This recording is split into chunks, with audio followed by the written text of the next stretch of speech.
To start us off, we've got Kim Carlson, who will be presenting on private protected areas and their benefits for conservation. So Kim. Great, thank you, Robert. I guess I'll time myself here. Welcome. So I haven't been to any of the other deforestation supply chain talks, so I feel like I'm coming into this blind, but here we go. This is a project that has been ongoing for many years, and basically what we're trying to do here is understand how set-asides within concessions held by companies are contributing to conservation and deforestation goals and working in Indonesia. So this is a landscape that we might see in these situations with like oil palm over here and tropical forest here. And I just want to point out, especially Alberto Garcia, Robert, and Charlotte Smith have been really critical for some of the data development that we've had.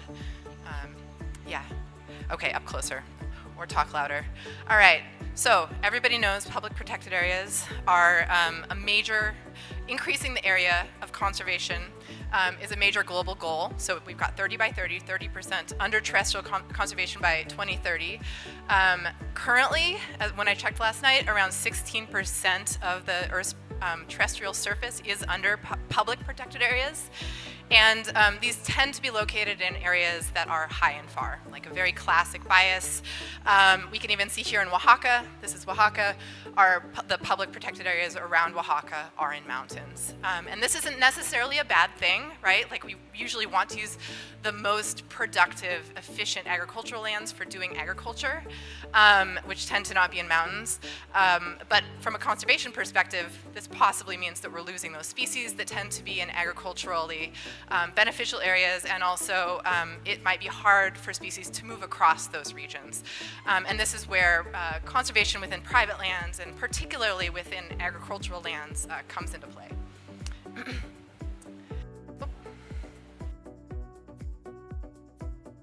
So this is within the protected areas framework. Some have called these other effective conservation measures. Okay, so the OECM, if you're familiar with this term. And these are conservation areas that fall outside of basically public protected areas. And in this case, we're interested in what's happening through sustainability certifications like the Rainforest Alliance or the RSPO. And some work a few years back showed that like 1% of all agricultural lands are currently under these sustainability initiatives. It's probably grown since then. It's not a huge amount, but it possibly contributes to conservation outcomes. So for this project, we were interested in testing a couple of hypotheses. First, that corporate voluntary conservation areas, and I'll sort of define what that means in the Indonesian context, have the potential to complement public parks in two ways: protecting a relatively higher proportion of ecosystems and species that are at risk due to commodity expansion, and second, by providing additional connectivity through landscapes dominated by that commodity production. And thirdly, we kind of think that this is only possible if this is really scaled up beyond where it is today in terms of the amount that is covered by certification, which we'll see. So we're working with high conservation value areas, and there's a couple of people in this room who have been really critical for bringing those data sets together. But basically, certification systems, including the Roundtable on Sustainable Certification, require that when you get certified, you identify HCV areas, you manage them in accordance with their values, and you monitor them over time. So theoretically, these areas should be protected against deforestation or sort of conversion to other uses. And in Indonesia, what we decided to do was take the RSPO certification report. So every year, companies have to publish reports that show that they're following the standard. They're created through an auditing system.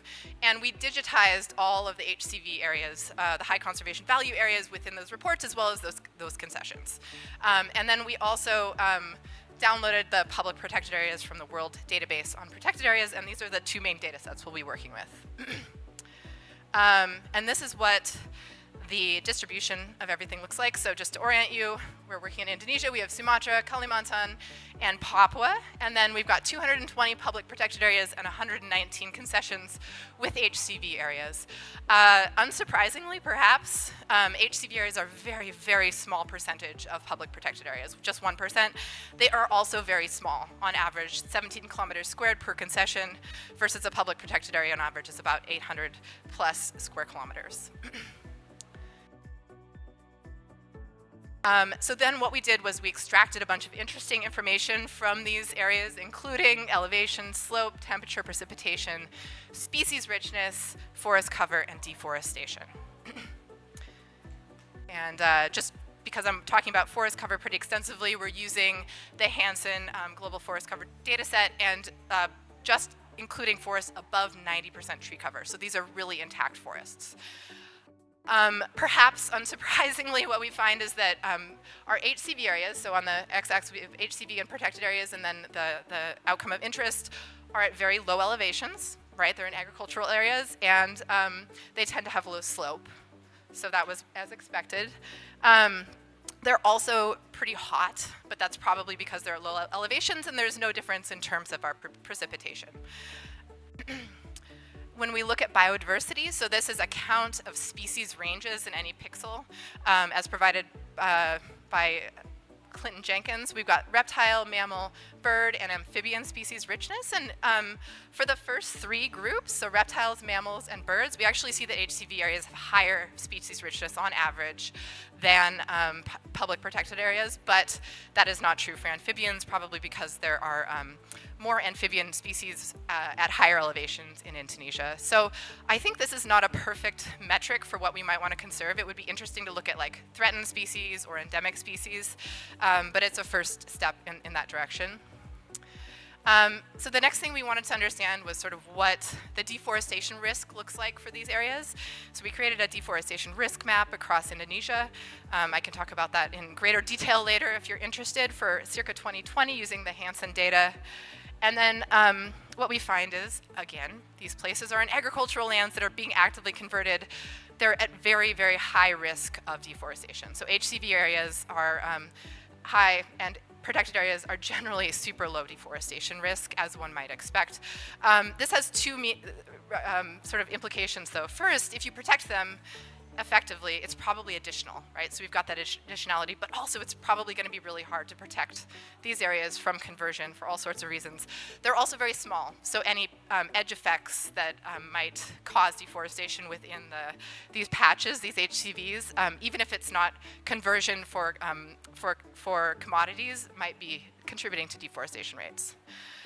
And in fact, so we have 2010 forest cover as a proportion of the area here, and 2020 forest cover as a proportion, and then the deforestation rate from 2010 to 2020 here.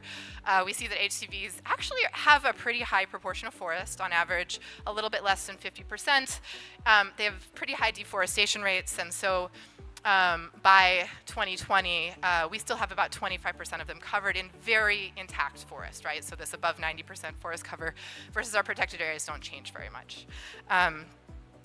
But I guess you're all wondering, do HCVs actually protect forest, right? It's one thing to measure deforestation and another thing to understand the causality going on there. And this is where Robert Heilmayr and Alberto have really contributed. So it's really difficult to use causal inference on this population, I think, because it's hard to find what a good match, right, is, what a good counterfactual is, because these are small patches within concessions, and how do you figure out the correct timing and the correct sort of nature of an untreated area.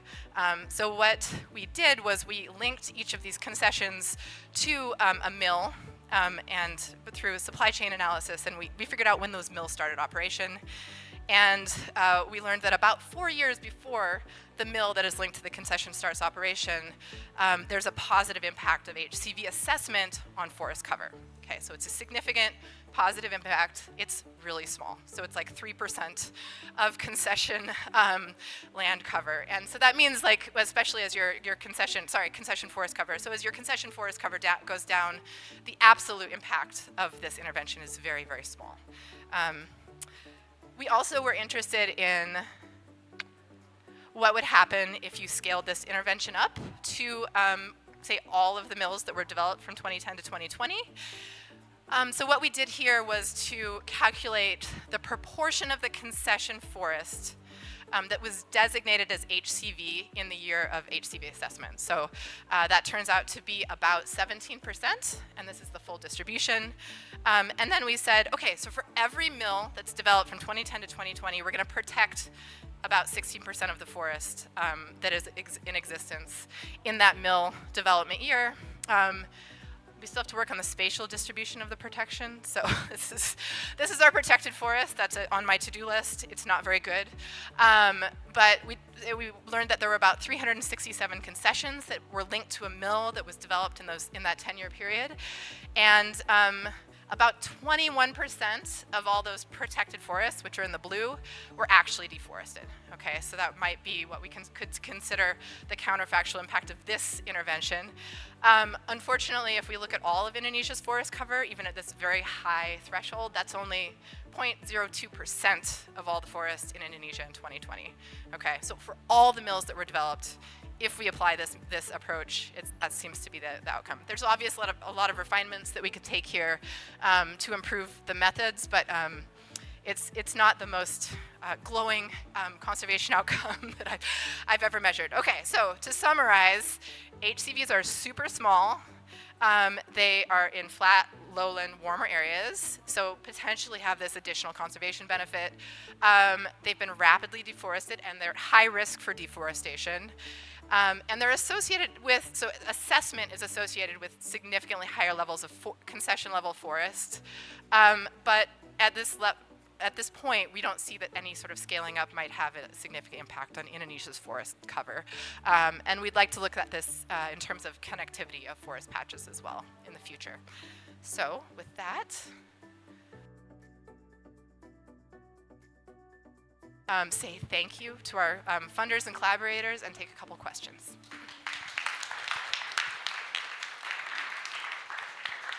Great, so we have maybe 2 minutes for questions. Yeah, Christoph. Sorry, you just pin that down somehow. Anybody have any questions? Yes. Hi, that was really interesting. I'm Jess. I used to work at the Greenhouse Gas Protocol Land Sector and Removals Guidance. And I was just wondering, in these private protected areas where in the landscape you also have products, this is coming from many arguments I've had with our technical working group. I'm curious what you think about allocating those removals on the conserved areas to the products in that landscape if it's all under the same landowner. I think it depends on how you're using that information, right? So like these companies are taking credit, but they're saying we're participating in the RSPO and therefore we get certification, right? So they actually get benefits probably from selling their palm oil. If they were to also then like credit themselves in a carbon market or something like that, it seems like a little bit of double counting. I mean, I realize that we're not double counting the carbon, but it's maybe you can consider it a positive thing because the company could derive multiple benefits from taking this intervention, but it's also using that conservation mechanism that is coming through the RSPO to achieve other goals. So I don't know what the right answer is there, but it's an interesting thought. Yeah. Happy to talk later about it. I think we have time for one more question. So obviously with these like very different deforestation threats, there must be something about the political process of selection that's very different between the HCV and the protected areas. I wonder if you could explain how people choose the HCV area relative to the protected areas that kind of results, if you have any insights about that. Yeah, I mean, so Indonesia hasn't expanded its protected area network at all in the last 25 years. I'm not super familiar with what happened in the pre-2000 era, and then the HCV approach, and so most of those protected areas are actually in mountainous regions. Like if you look at the largest ones, they're in the mountainous Sumatra, mountainous Borneo, and then actually there are some Papua ones that are sort of ridge to reef approaches, versus like the HCV is about these values, and you have assessors going out onto a landscape and using several different pieces of information to theoretically identify where those values are. So it's a very intensive and theoretically science-based approach, but you know, you could talk to Marius and Joss about whether that's true in practice. Yeah. Okay. Great. Thanks so much, Kim. So our next speaker is Linus Blomqvist, who will be presenting on agroeconomic responses to voluntary sustained supply chain initiatives in the Brazilian Amazon. Linus, you have the Hi, floor. welcome everyone. This is work that I've done with Robert and Holly, who are here. Also my fellow PhD student at UC Santa Barbara, Roberto Amaral Santos, and Lisa Roche at University of Wisconsin. So most of you have probably been to several sessions about zero deforestation agreements at this point, so I don't need to say too much about it. In Brazil, these emerged in the mid-2000s. The important ones that I'm going to focus on here are the Amazon soy moratorium and the cattle agreements. What those have in common, and this will be important in a couple of slides, is that they don't allow for sourcing of commodities from lands that are deforested after 2008. And this particular feature is also shared with a specific provision of the Brazilian Forest Code. So we'll see how that works out later. So to the extent that these policies actually reduce deforestation or lead to avoided deforestation, that deforestation doesn't just sort of vanish into thin air. There must be some compensating outcomes that enable that. And the three most important ones are movement of production, including leakage to outside of the Amazon in this area, induced intensification when yields improve in response to these policies, or simply just the production loss in this area. So other studies have looked at some of these mechanisms in detail in this context, but we put them all together into a sort of unified framework, and we were able to break down the overall effect into these different components. To do this, we use a discrete choice model. I haven't seen anyone else use that here, so I'll make an attempt to explain how that works, and I'm gonna not use math here. Basically, it's called a discrete choice model because on your left-hand side, you have a choice between discrete land uses in this case, and we're using forest, pasture, and crops. On your right-hand side, you have rents or profits from these land uses, and in particular for crops and pasture in our model. We apply this model to our study area, which is within 600 kilometers of the Amazon biome border inside of Brazil. So we're trying to capture many of the land use transitions that are happening in the deforestation within this zone. So if we remember that we have the land use outcome on the left-hand side and the rents on the right-hand side of this sort of equation, we use a nested logit model to estimate this model, and it gives us coefficients on crop and pasture rents.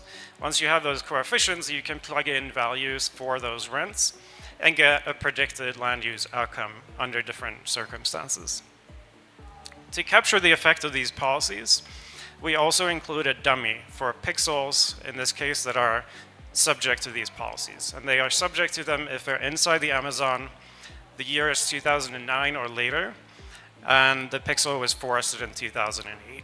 And this dummy is sort of a shifter, really a shifter of utility, but it's sort of the hit that those pixels or landholders take from being subject to these policies.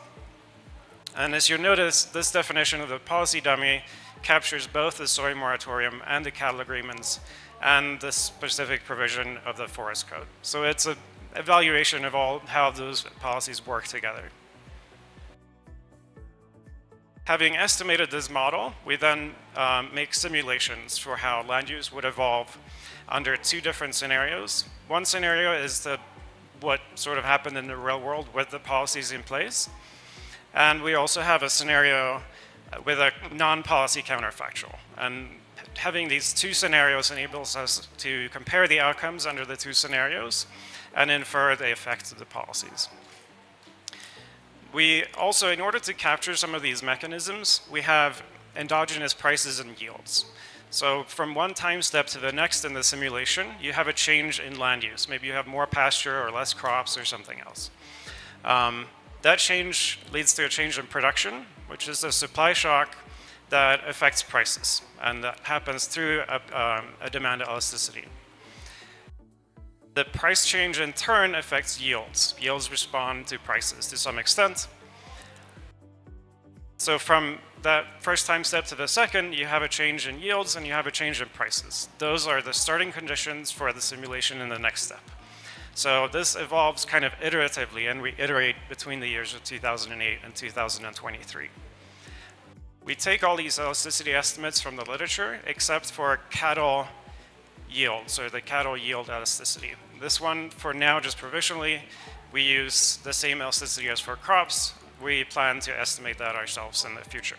So these results are somewhat provisional. Getting into, I see that the title has actually been cut off here, but I'll try to explain. So these are the results for area. And the values that you see here apply to crops, forest, and pasture. They are the difference between the policy scenario and the non-policy counterfactual. So you can see that forest is quite a bit higher in the policy scenario compared to the non-policy counterfactual. Something like 8 million hectares more of forest as a result of these three policies combined. That's pretty significant. It corresponds to several years worth of deforestation in the Amazon during this period. Most of that was sort of enabled by a pretty big decline in pasture area, or a big difference in pasture area, and to some extent also a decline in crop area between these two different scenarios. If we look at the exact same data, but in proportional terms, we see that both crops and pasture declined by around 20%, or they were 20% lower with the policies in place compared to the non-policy counterfactual. So pretty substantial impacts on production, and forest area is almost 30% higher within our study zone. Remember, this is not the entire Amazon. The number would have been much smaller. But within the zone that we've defined, that's the change in forest area. This is, if I remember correctly, because I can't see the title, this is the change in, or difference in area outside of the Amazon. So we're capturing the leakage effect here. This is a result of the policies being applied in the Amazon, but they have spillover effects outside of the Amazon. And we see that forest goes down by about 500,000 hectares or a little more. So we are seeing leakage here. It's not a huge, well, I can see the title now.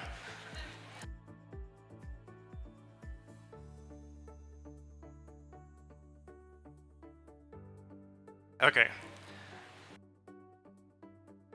Well, I'll keep talking. So we're seeing some leakage. Forest area goes down outside the Amazon. Pasture area goes up quite a bit. And this is in part because the elasticity for pasture, the way pasture responds to higher prices, is quite a bit stronger than the one for crops. So pasture becomes so attractive outside the Amazon as a result of these policies that push up prices that even crops go down a little bit.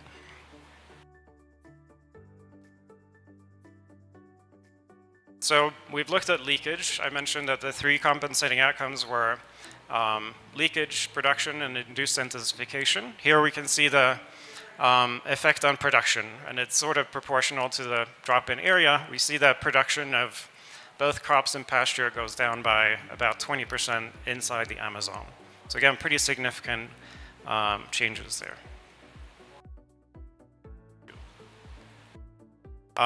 The last one is induced intensification, and in this graph here, it's a negative number because it's the total difference in area of crops and pasture together, or it corresponds to the avoided deforestation in terms of the quantity. So what we can see here is that we have the 8 million hectares of reduction in productive land and the increase in forested area. The vast majority of that was because of a drop in production. So induced intensification spared a little bit of land, but not very much at all. Leakage accounted for maybe 10%, but again, not very much. So we're seeing mostly a drop in production. So we observe leakage from the Amazon to other parts of our study area within 600 kilometers of the Amazon biome border. We don't observe leakage to outside of our entire study area. So it's possible that there's more leakage just to outside of Brazil. Other papers have indicated that this leakage would mostly happen, or this displacement would mostly happen to the US, where the production might not be highly associated with deforestation. So we still think there's a net forest saving effect here globally. But the other thing to reflect on here is that this loss in production as a result of these policies is a pretty big hit for a lot of landholders in economic terms. By my calculation, the reduction in production inside the Amazon is a loss of about $10 billion US dollars in terms of perpetuity. So the future income streams decline in present value by $10 billion. They go up by $5 billion outside the Amazon, but there's still a net loss of $5 billion. So pretty important impacts in terms of distribution here. And I think this is pretty relevant in light of the many forms of pushback that we're seeing against some of these zero deforestation agreements. These are pretty heavy economic losses for a lot of farmers and ranchers in this area. That's it.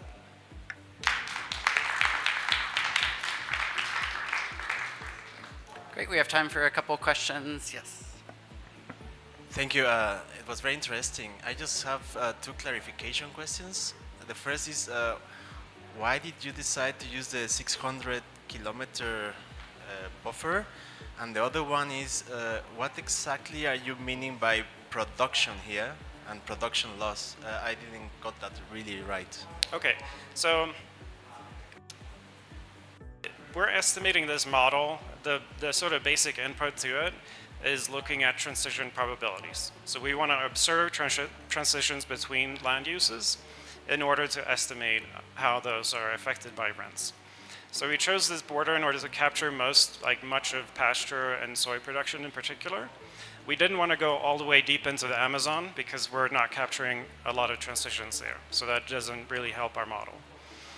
If you go kind of on the other end outside this 600-kilometer buffer, you're outside of this area that's dominated by soy and pasture. So we're kind of trying to capture a system with lots of transitions going on to estimate our model. And production is in tons of the output. So it's like tons of crops or tons of beef produced on these areas. So, could you say a little bit more about your elasticities? Because, first of all, you haven't mentioned what the magnitude of those are. You know, soybeans, it's pretty hard to increase the yield, so I wouldn't expect a very high elasticity in response to price changes. They have like a very uniform input application.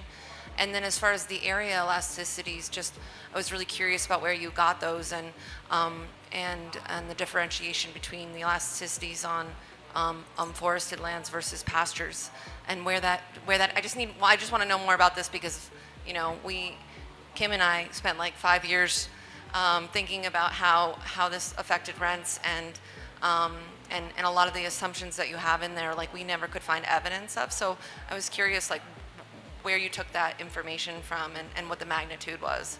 Thanks. Right. I don't remember the exact papers that we get it from. So it varies. I think we've used for soy in Brazil. I should start by saying it's not easy to find the perfect studies of these elasticities. For the soy in Brazil, the demand elasticity, for example, we use an estimate of that elasticity within the US soy production system and adjust it for the market shares in order to sort of translate it into Brazil. There is an estimate that is Brazil specific, but the method is not as rigorous, so we went with the US estimate ourselves. The pasture demand elasticity is from a paper that's Brazil specific for beef demand elasticity. but we're hoping to basically estimate all of these elasticities ourselves for the final output. So they will be more specific to just the Brazilian context for these specific crops. Great. Thanks so much, Linus. I think we'll have to move on, but encourage folks with other questions to find him after the rest of the talks.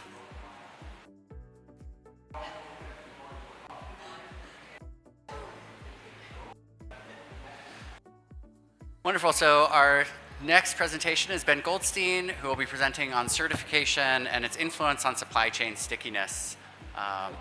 Great. Hand it over to you. Thank you. Hello. So happy to be here. My name is Ben Goldstein. I'm an assistant professor at the School for Environment and Sustainability at the University of Michigan. And this is my first time at the Open Science meeting. I don't know why I wrote forum up there. But anyways, it's just been really inspiring to see so many people that I've always looked up to and read their papers, cited their papers, and finally be in the same room with them. So I'm just going to be presenting a little snippet of research that we've been doing over there at the University of Michigan, and I have to call it out right away that this is predominantly the work of Callie Vanderwild. It's her dissertation, more or less, parts of it, and she's moved on to Sirius since successfully defending the work, and also Professor Josh Newell, who you just saw come up and unsuccessfully try to fix the projector, but he's better at research than he is at IT, and so we're going to continue on. I just wanted to put that front and center because I know I'm going to run out of time. So, what is supply chain stickiness? I guess the way that we can visualize it is looking at a supply chain at one time step, which you see on the left, and then seeing if it dramatically changes over time later on. So if it looks the same, you can see this supply chain, for illustration, or this network of relationships between traders is the same here. We say, down here, then it's sticky, right? It didn't really change much. Conversely, if it completely rearranges and all those relationships change, then we say it's fluid, right? But why should we care is really the question. Like, why do I care if these relationships change? And we will touch on this more, but we think that it can fundamentally influence the environmental governance and sustainability outcomes of the supply chains and the decisions of the actors in those supply chains. So, just a little bit more about what stickiness is. Come on, this button's sticky. Come on. Bad luck. Go to the next slide, please. Now try. There we go. Cool. Thank you. So some of the people in this room actually wrote a paper in 2020. We were quite excited when we saw this come out because we were working in a very parallel direction. And we could see that they developed their own conceptualization of what supply chain stickiness is. And they put this nice diagram in. I'm not going to reinvent the wheel. I'll just show you at a high level. So on the y-axis, you have the similarity of the supply chain structure. And on the x-axis, you have time. And they developed three different indicators of stickiness for supply chain. So up here, this is what they call persistence. Does it look the same over time? If it does, then it's high persistence. If it changes, it's low persistence. Then they talked about resistance to a shock. So if there's a shock in your supply chain, in your network, and it changes dramatically, it has low resistance. And then lastly, over here, it's sort of a resilience metric, which they call recovery. So if there is a shock and it changes, will it bounce back to the previous configuration? And we saw lots of parallels actually to the embeddedness literature. And even within that paper, they also talked about embeddedness a little bit. And embeddedness is a term that's been used for decades in sociology, in supply chain and management literature, and in global production network literature, which is really, the geographical study of supply chains and everything that goes into it. And there's three types of embeddedness. There's territoriality, so where the supply chain actually sits. The social embeddedness, so how those locations where those supply chains sit influence the behavior of the actors. So, for instance, why I can get a good vegetarian burger at McDonald's in Mumbai, but can't get one in Michigan, for instance. And then lastly, the networked embeddedness, which is actually those relationships between the actors. So I don't want to get into the nuances and get into a semantic discussion about it, but we see lots of parallels between stickiness and embeddedness. And we see them as sort of very similar ideas. And, at their core, they're looking at durability of relationships and practices within supply chains. So, what influences stickiness? A lot of the embeddedness literature is actually looking at the pros and cons of embeddedness for particular actors? Does it help a company if they're more embedded or less embedded? But there hasn't really been much looking at embeddedness within its relationship to sustainability. And again, some of the people in this room have looked at Brazil supply chains, Brazilian soy supply chains, and quantitatively analyzed, okay, how does stickiness get affected by economic incentives, institutional enablers, biophysical aspects, and whether that increases or decreases the stickiness within those supply chains for certain actors.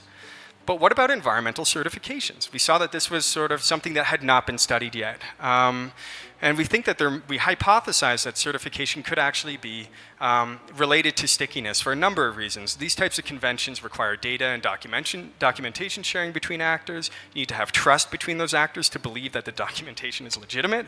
You need to have coordination and communication of all of the types of supply chain outcomes, right? And even others themselves have even postulated that stickiness might be a precursor to successfully operating a multi-stakeholder initiative. So that's the big question here we're looking at is, does a multi-stakeholder initiative, such as the RSPO, I will not go into details what that is, I'm sure everyone here knows, does it actually influence supply chain stickiness? That's all it is. I've seen a lot of complex presentations at this conference. This is not one of them. It's a real simple yes-no question that we're looking at here.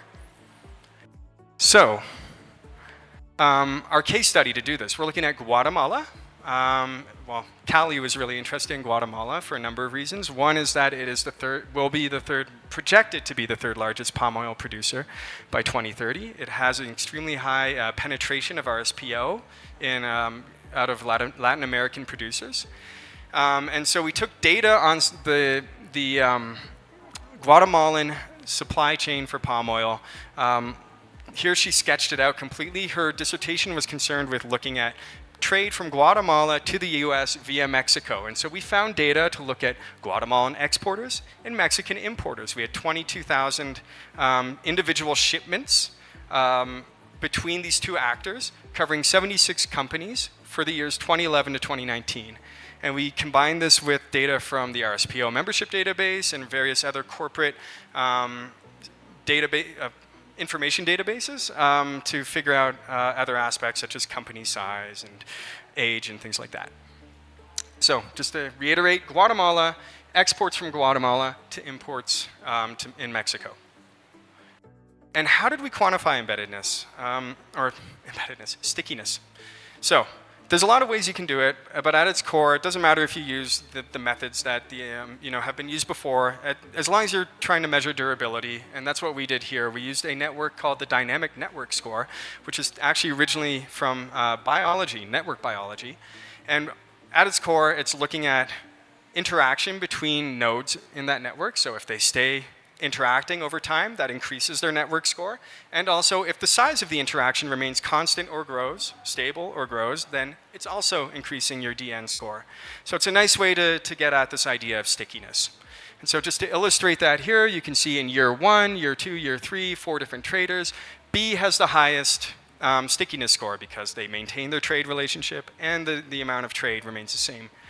D is somewhere in between because they maintain the relationship, but they're fluctuating in terms of their trade. And then C is the lowest because they only traded for 1 year and then they dropped out of the network. And so we can use this to look at, we calculated dynamic network scores, 2 minutes. We calculate dynamic network scores and then use that to compare between RSPO and non-RSPO members. So long story short, these are different companies trading exporters, importers. You can see it's a very dynamic network, some people falling in, some people falling out.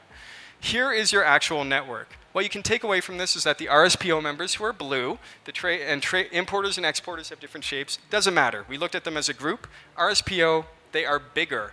That's because the size of the square or the circle is proportional to the DN score.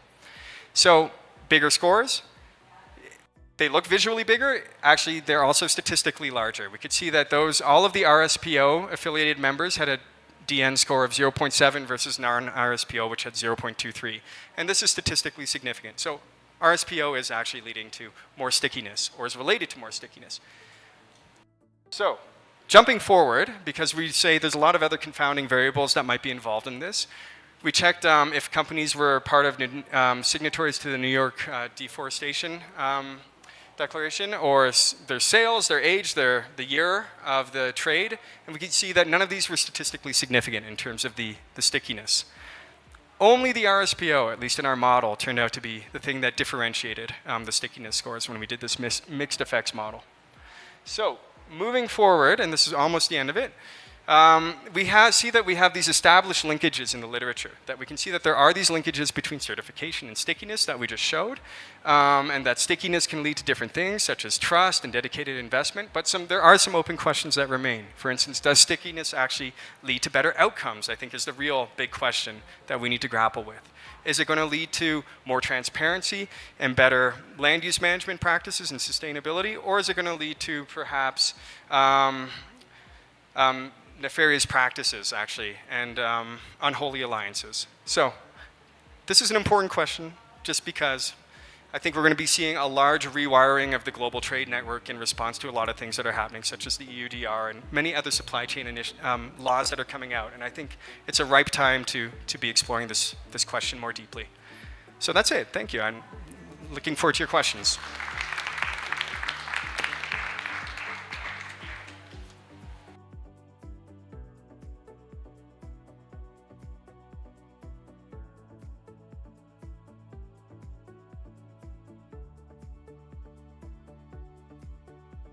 Yeah, sure, go for it. If anybody has a question.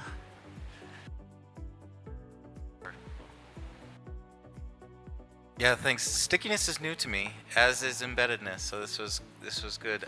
At the outset, I thought maybe stickiness was a bad thing, and fluidity maybe was a good thing if companies were trying to comply with regulation. But in RSPO, maybe it's opposite. Do you think different certifications schemes would have different responses to the positivity of stickiness? Yeah, I'm agnostic about whether it's a good or a bad thing. I missed a presentation earlier on that actually showed that traders that were more sticky actually had lower deforestation rates in their supply chain. So maybe it is a good thing. But again, there's always the possibility for unholy alliances where companies that work together and collude to actually have negative implications in the supply chains that they. So I can't say if it's good or bad, but I think it suggests to me that stickiness and having more stable supply chain regulations provides at least the preconditions for traceability, which then can also provide preconditions for transparency and hopefully better supply chain outcomes. But we have this was not a paper analyzing the effectiveness of the RSPO. We do have another paper about that, and I'm happy to chat about that later. Great.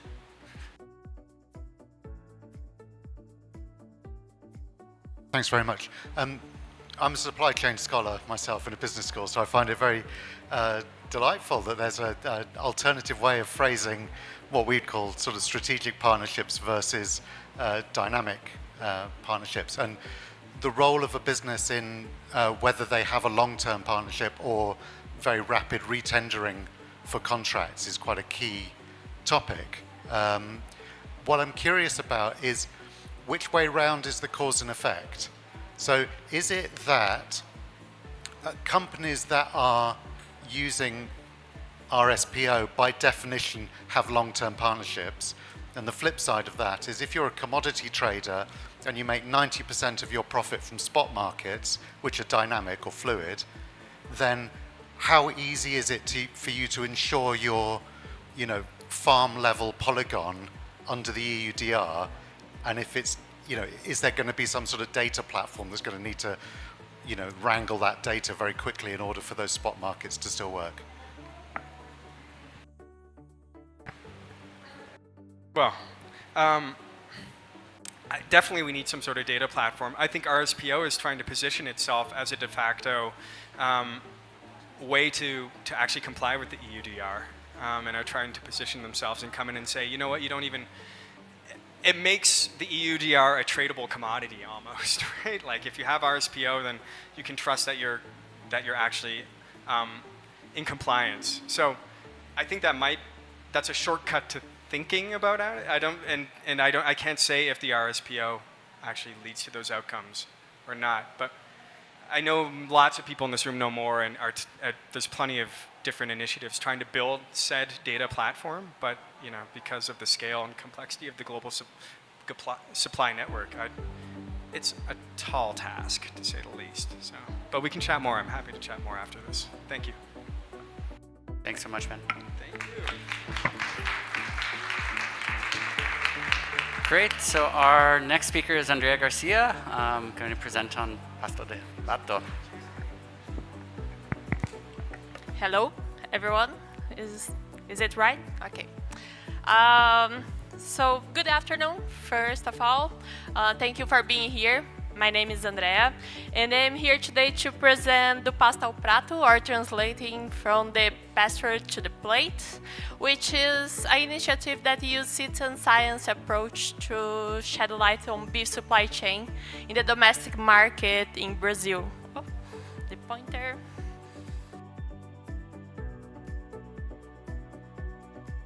So, pastureland expansion is the dominant driving force behind deforestation in the tropics. It's even more prevalent in agriculture frontiers like the Amazon, northern part of Cerrado in the Mato Piba.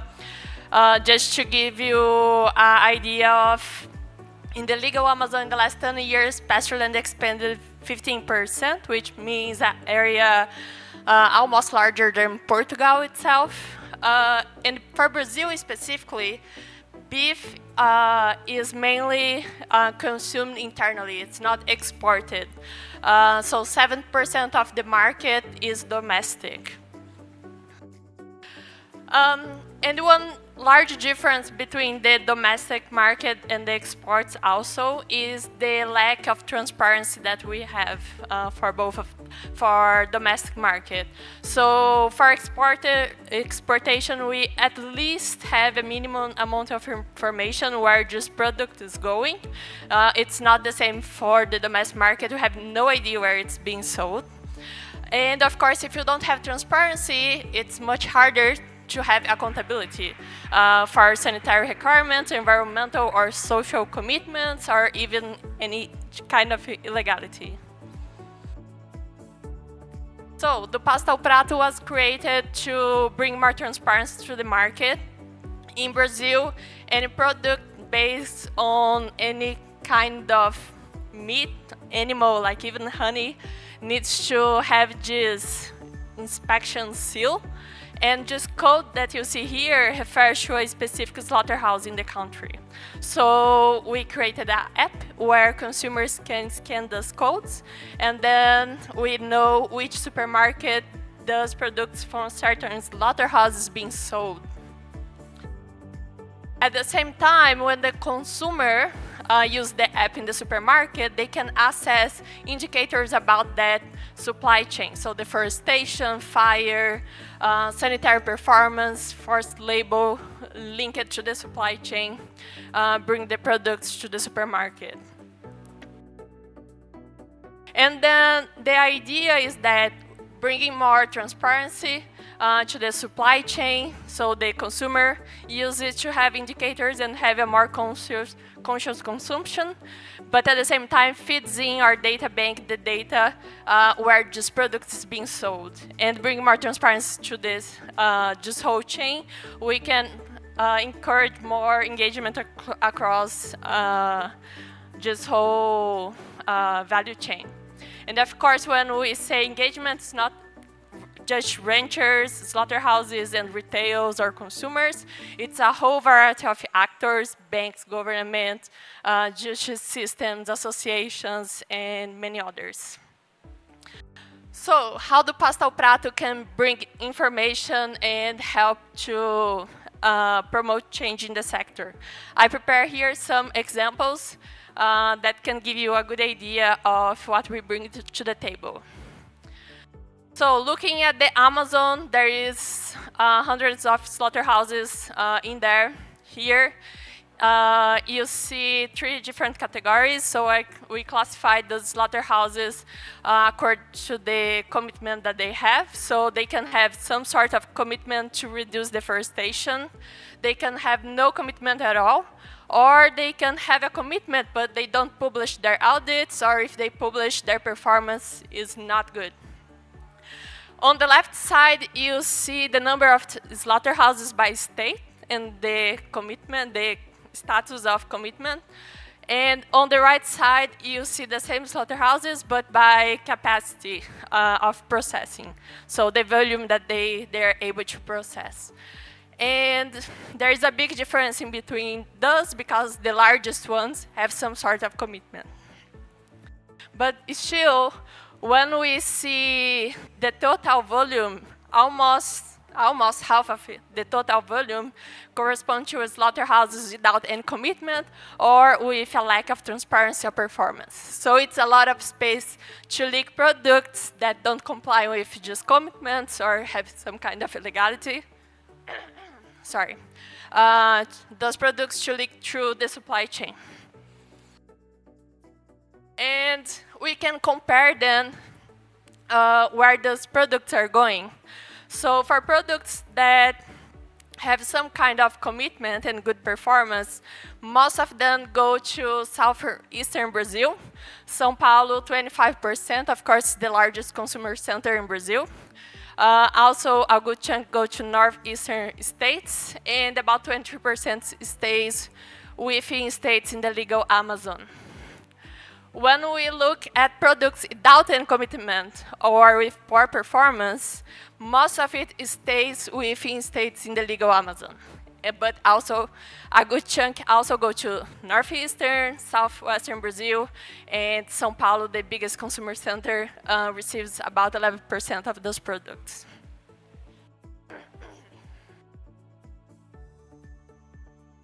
I also want to bring some light to the discussion. So of course, when we talk about reducing deforestation, there is no silver bullet. We all know that. But we can look at that as a puzzle of challenge or opportunities, depending how optimistic you are. So besides, for example, pushing monitoring to indirect ranchers and suppliers, or increasing command and control. We can also think opportunities at the end of the supply chain.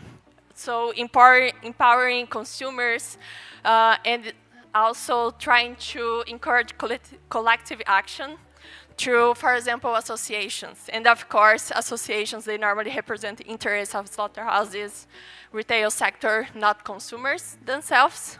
So both of them need to work together. And a potential to that, for example, more than a half of the products that are classified as not having commitments or with a lack of transparency or performance are products that are processed by ABIEC, which is one of the largest, I think the largest association of the beef sector in Brazil. And also, about a half of those products are sold by retailers associated with ABRAS, also the largest association in the retail sector in Brazil.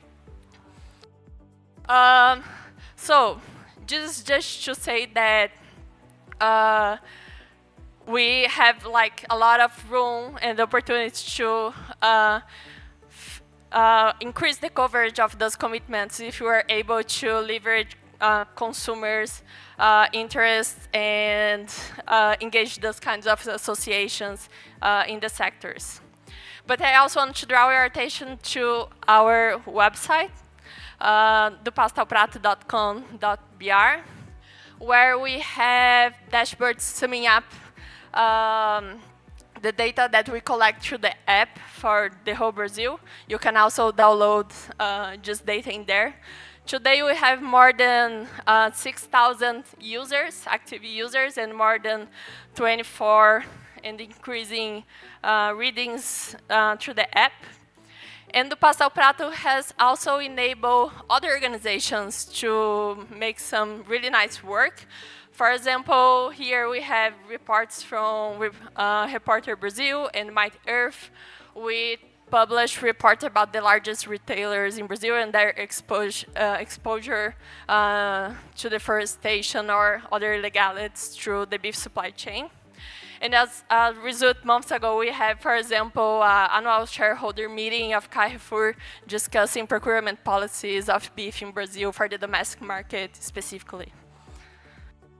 And of course, I cannot finish the presentation without acknowledging the amazing team that I am part of. So Erasmus and Vivian are the co-founders of the Pastel Prato. Weiner and Mariana work tirelessly in our app and website.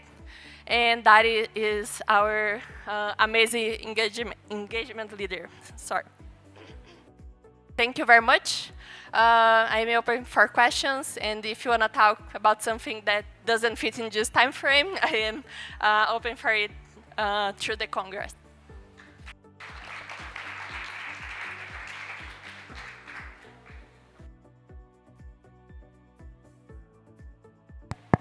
We have a couple minutes for questions. Thank you. That was a really interesting presentation. My question is there any pressure for the retail sector to provide transparency? Like Abras, is there any effort to say, list the slaughterhouses that you buy from?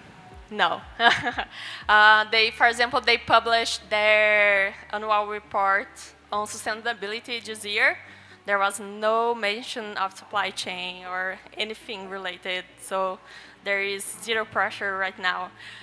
The largest retailers in Brazil, they do have commitments, so Carrefour, Açaí, and Pão de Açúcar. They have commitments. They do not publish their audits, their results. Amazon has a big project trying to report on the retail sector, but it's really hard. Like the data on their audits and how it works is they don't publish it. Yeah, so we don't really know.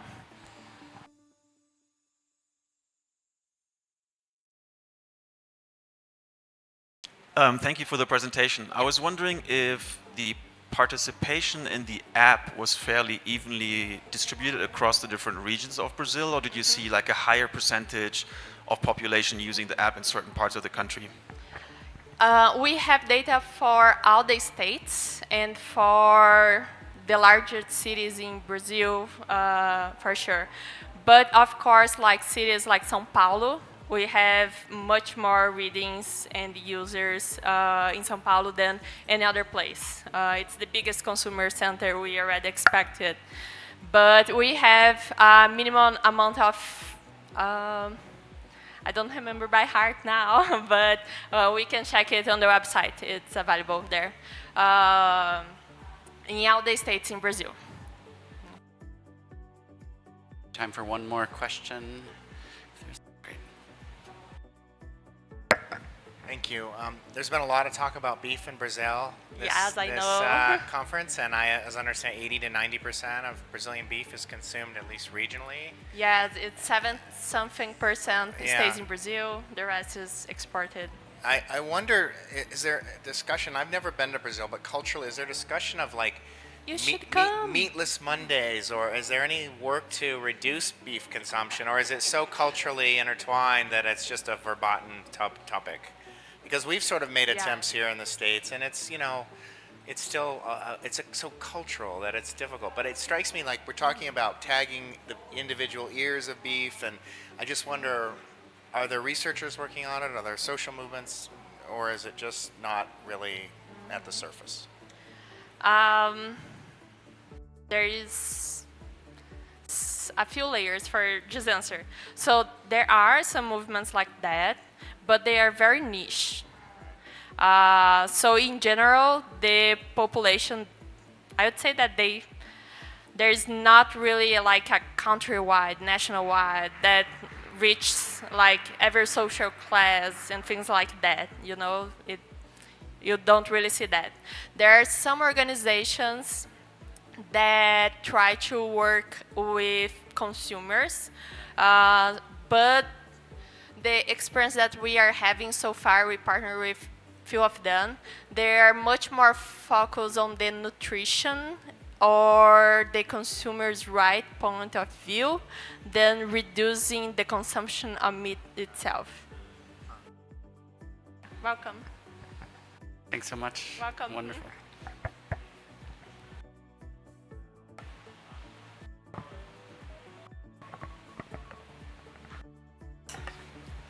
And finally, we have Tara, where's Tara? Tara Middleberg, who's going to bring us back to Brazil and slavery in cattle supply chains. Hi everyone, I'm Tara Middleberg. I'm a PhD student at the University of Wisconsin-Madison. Today I'm going to present work for my master's thesis, which was on modern slavery in cattle supply chains in Brazil. And this was in collaboration with Maren Skidmore, Juliana Brandão, Lisa Rausch, and of course Holly Gibbs. Okay, so modern slavery is a pernicious problem in a lot of agricultural supply chains. And there are policies that attempt to mitigate it, but the effects of these policies are very understudied, in part because modern slavery is hidden and it's very illegal. In Brazil, there's a lot of sectors that have modern slavery, but the sector that has had the most workers rescued from conditions analogous to slavery is the cattle sector. Nearly a third of workers rescued from modern slavery in Brazil were working in cattle production. In Brazil, I think my slides are also, like the title is not at the top. Thank you. I'll continue. So Brazil has enacted what's considered a pretty progressive set of public policies to mitigate forced labor. Their definition of modern slavery contains things like degrading working and living conditions, restricted movement, debt bondage. But one of the most important and most visible policies is this forced labor dirty list. And this dirty list is a public registry of employers that the government has found to use modern slavery. This list is posted on the Ministry of Labor website. It is updated every 6 months. And once an employer goes on the list, their name, their address information, their ID number is on this list for 2 years. And they are taken off if they pay relevant fines and pass a labor inspection. But the Brazilian government has emphasized, the courts specifically have emphasized that this list is a transparency mechanism and not a sanction. And so there's no, employers on the list can't access certain forms of government credit, but other than that, there's no laws explicitly governing the business of people on this list. And so because of that, private sector boycotts are extremely important for putting economic consequences on employers who are on this list. And so across sectors, nearly 400 companies have agreed to and promised to not do business with dirty listed firms. And in the cattle sector, this includes slaughterhouses that signed zero deforestation cattle agreements. And there's, as many people in this room have studied, there's 2 main agreements. One is the PLC, formerly known as the G4, and also the TOC. And these agreements also say they won't purchase from ranchers with illegal deforestation, but they also won't purchase from ranchers that are on the forced labor dirty list. And so the effects of these policies on deforestation has been heavily studied, but there's not much work so far on this forced labor piece of these agreements. And so our work aims to fill that gap. And we can't measure labor outcomes with satellite data like we can for deforestation. And so we rely on a variety of other data sources to assess whether this dirty list, the combination of the public sector dirty list and the private sector boycotts, are likely aligning incentives in a way that could keep modern slavery out of supply chains in the cattle sector. So our first thing we look at is how cattle sales change when a rancher goes on the dirty list in terms of the number of animals they sell and to whom they sell. We then look and see where these animals ended up that were raised by dirty listed ranchers. And we do a back of the envelope calculation of some of the costs of being on the dirty list for ranchers. Our main methods are a two-way fixed effects model, and so we have a 12-year study period, and within that 12-year study period, variation in the timing of when ranchers go on the dirty list. And so we use that variation, as well as variation within properties in their selling behavior to identify the effect of being on the dirty list on cattle sales. For the economists in the room, we use OLS for our primary specification, but our results are largely robust when we use like the Deshay-Martin or the Sun-Abraham estimators as well. In our main data source, we use public dirty lists, and we link the names from the dirty list to Hawley's cattle transaction data. And so this is really rich data about how animals are being moved in Brazil. And so we have information about animals moving from ranches to slaughterhouses and from ranches to other ranches. Our headline result is that ranchers on the dirty list do not significantly change the number of cattle that they sell. And we'll break this down a bit more on the next slide. Essentially, they significantly change to whom they sell. This slide shows the percent change in animals sold to different types of slaughterhouses when a rancher goes on the dirty list compared to when they are not on the dirty list. And from this graph, you can see that we have a decrease in direct sales, and it's significantly driven by a 50% decrease in sales to those slaughterhouses that sign the sustainable supply chain commitments. And so this is a good sign that the slaughterhouses are monitoring the dirty list and blocking those ranchers. However, ranchers are still selling cattle into supply chains via two main ways. The first is on this graph. They're still selling to slaughterhouses that did not sign the cattle agreements, including to slaughterhouses that are large and approved to export into international supply chains. And then the next graph shows where they're maintaining their same cattle sales volume by significantly increasing their number of indirect sales, which is sales from one ranch to another ranch. And specifically, we see a significant increase in sales to ranchers that then went on to sell to cattle agreement slaughterhouses within 1 year. And so that's what these direct or indirect CA numbers are up here. We take it as pretty indicative evidence of laundering that ranchers are trying to avoid these slaughterhouse sanctions by moving animals to a clean ranch and then having the slaughterhouse purchase from the clean ranch. This happens with deforestation as well, to evade deforestation sanctions. Interestingly, we don't see a significant change in indirect auxiliary sales, which is sales from one ranch owned by that rancher to another ranch owned by that rancher. And this is which is different than what we see for deforestation. With deforestation, a lot of ranchers will maintain a property that doesn't have illegal deforestation. If they have illegal deforestation on one property, they just move their animals to their own clean ranch. But the dirty list, instead of slaughterhouses monitoring it at the property level, they monitor it at the rancher level. And so that's just an interesting policy design thing where getting rid of that loophole does have an effect. And then from there, we wanted to see where are these animals ending up that were raised by dirty listed ranchers. We used our cattle transaction data to identify 247 slaughterhouses that were connected to dirty listed ranchers and bought 200,000 cattle either directly or indirectly from dirty listed ranchers. And then we had shipment level export data for a subset of our study years. And from those 3 years, we identified at least 48 slaughterhouses that purchased cattle from a dirty listed rancher and exported into international supply chains in that same year. And so this shows that international supply chains, including those connected to the EU and the UK and China, are vulnerable to contamination with modern slavery without complete supply chain monitoring.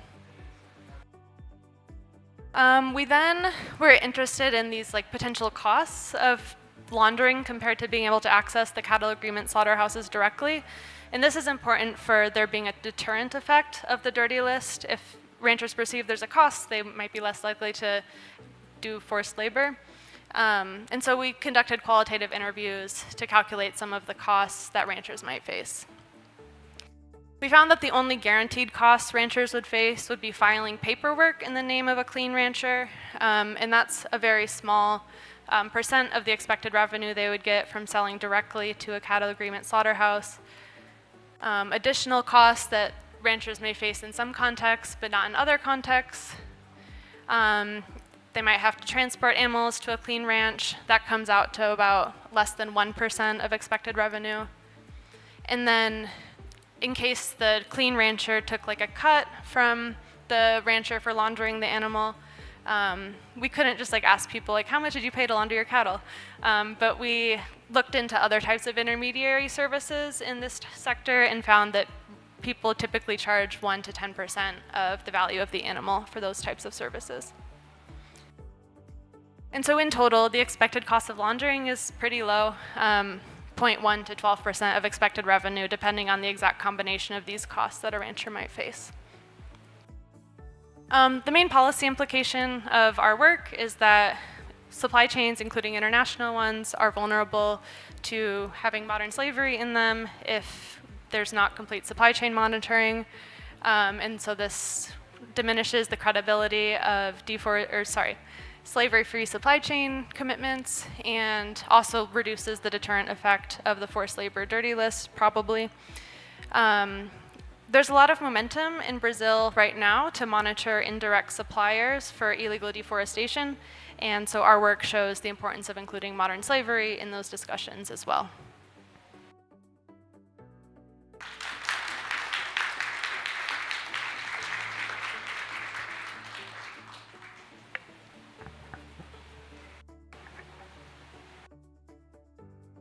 Thank you so much for this presentation. I'm really curious.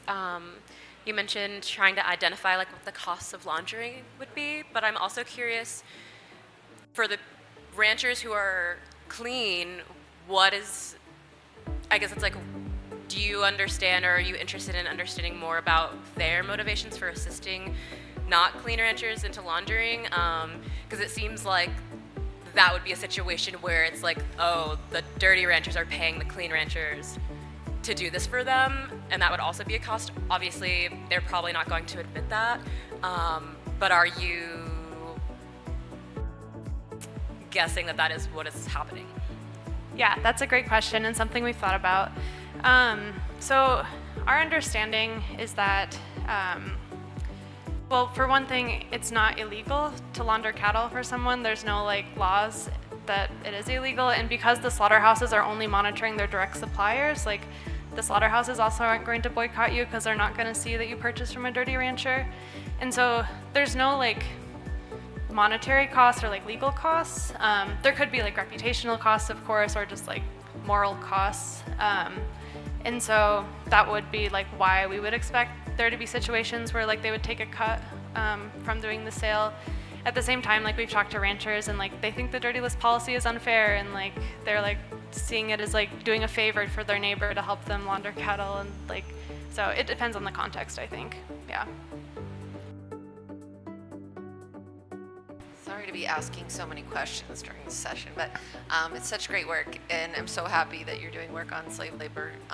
Really much needed gap in the literature.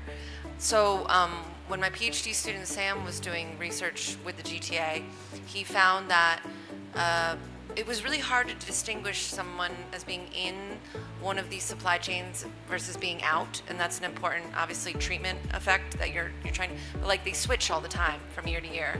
Like in the data in Pará, they were just like constantly switching. Did you have very clean distinction between in and out of the supply chains?